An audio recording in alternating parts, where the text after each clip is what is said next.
Hello guys, അസ്സാം വലൈക്കും. This is Sharmiya. Welcome to Sharmi's talkies. അപ്പം നമുക്കിന്ന് ഈസി ആയിട്ട് സിമ്പിൾ റെസിപ്പി മുട്ടക്കറി എങ്ങനെ ഉണ്ടാക്കാൻ നോക്കാം കേട്ടോ.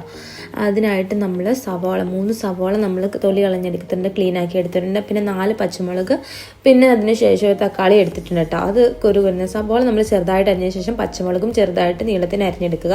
അതിന് ശേഷം നമ്മൾ ടൊമാറ്റോയും ചെറുതായിട്ട് നീളത്തിൽ അരിഞ്ഞു കൊടുക്കുക കേട്ടോ. നല്ല സ്ലൈസ് ആയിട്ട് അരിയണം, അപ്പോഴേ നമുക്ക് അത് വാടി കിട്ടാൻ എളുപ്പം ഉണ്ടാവും കേട്ടോ. അപ്പോൾ നമ്മളിത് സവാള അരിഞ്ഞ് മാറ്റി വെച്ചതിന് ശേഷം തക്കാളിയും പച്ചമുളകും പിന്നെ കുറച്ച് കറിവേപ്പില ഒരു ടേസ്റ്റിന് വേണ്ടി നമ്മൾ കുറച്ച് കരിവേപ്പിലയും കൂടെ എടുത്ത് വെക്കുക. അതിന് ശേഷം ഒരു ചട്ടി എടുത്തതിന് ശേഷം അതിനകത്തേക്ക് എണ്ണ ഒഴിച്ചതിന് ശേഷം അതിലേക്ക് കടുകിടുക, കുറച്ച് ഉലുവ ഇടുക, അതിനുശേഷം പച്ചമുളക് ഇട്ട് കൊടുക്കുക, അതിനുശേഷം കരിവേപ്പില ഇട്ട് കൊടുക്കുക.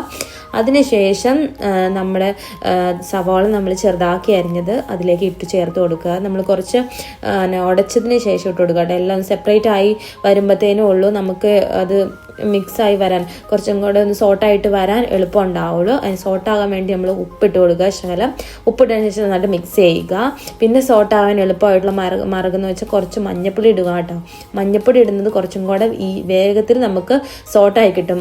ഉപ്പും മഞ്ഞപ്പൊടി ഇട്ട് സവാള സോട്ട് ചെയ്യാൻ വെച്ചാൽ കുറച്ചും കൂടെ എളുപ്പമായിട്ട് സോട്ട് ചെയ്യാൻ പറ്റും. പിന്നെ കുറച്ച് ഇഞ്ചി വെളുത്തുള്ളി പേസ്റ്റ് ഇട്ട് കൊടുക്കുക. നിങ്ങൾക്ക് ഇഞ്ചി വെളുത്തുള്ളി അരിഞ്ഞതായാലും ചേർത്ത് കൊടുക്കുക. ഞാനിവിടെ ഇഞ്ചി വെളുത്തുള്ളി പേസ്റ്റ് ആയിട്ട് ചേർത്ത് കൊടുത്തത്. അതിപ്പോൾ നിങ്ങളുടെ ആവശ്യത്തിനനുസരിച്ച് എങ്ങനെ വേണം ചേർത്ത്. ഞാൻ കുറച്ച് നേരം അടച്ച് വെച്ച് ഇനി വേവിക്കുന്നുണ്ട്, അതിന് തുറക്കുക.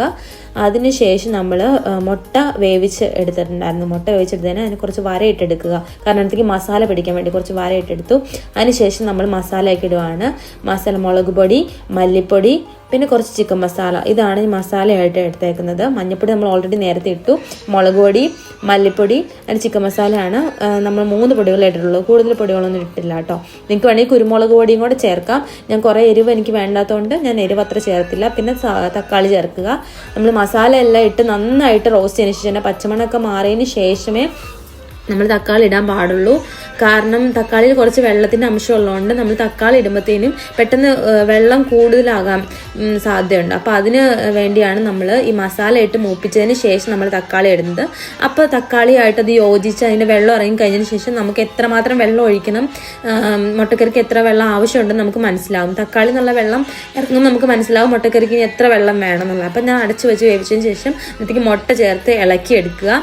അപ്പോൾ ഇത് നല്ല ഡ്രൈ റോസ്റ്റ് ആയിട്ടുണ്ട്. അപ്പം നമുക്കത് വേണ്ട, ഡ്രൈ റോസ്റ്റ് വേണ്ട. അപ്പോൾ കുറച്ച് നമുക്ക് വെള്ളം കൂടെ ചേർത്ത് ആഡ് ചെയ്ത് ഒന്നും കൂടെ മിക്സ് ചെയ്തതിന് ശേഷം അടച്ച് വെച്ച് വീണ്ടും ഒരു 5 മിനിറ്റ് അല്ലെങ്കിൽ ഒരു 2 മിനിറ്റ് വേവിച്ചെടുത്തതിന് ശേഷം നിങ്ങളുടെ വേവിനനുസരിച്ച് വേവിച്ചെടുക്കാം കേട്ടോ. അപ്പോൾ നമ്മുടെ മുട്ടക്കറി റെഡിയായി. ഇഷ്ടപ്പെട്ടെങ്കിൽ ലൈക്ക് ചെയ്യുക, ഷെയർ ചെയ്യുക, സബ്സ്ക്രൈബ് ചെയ്യുക.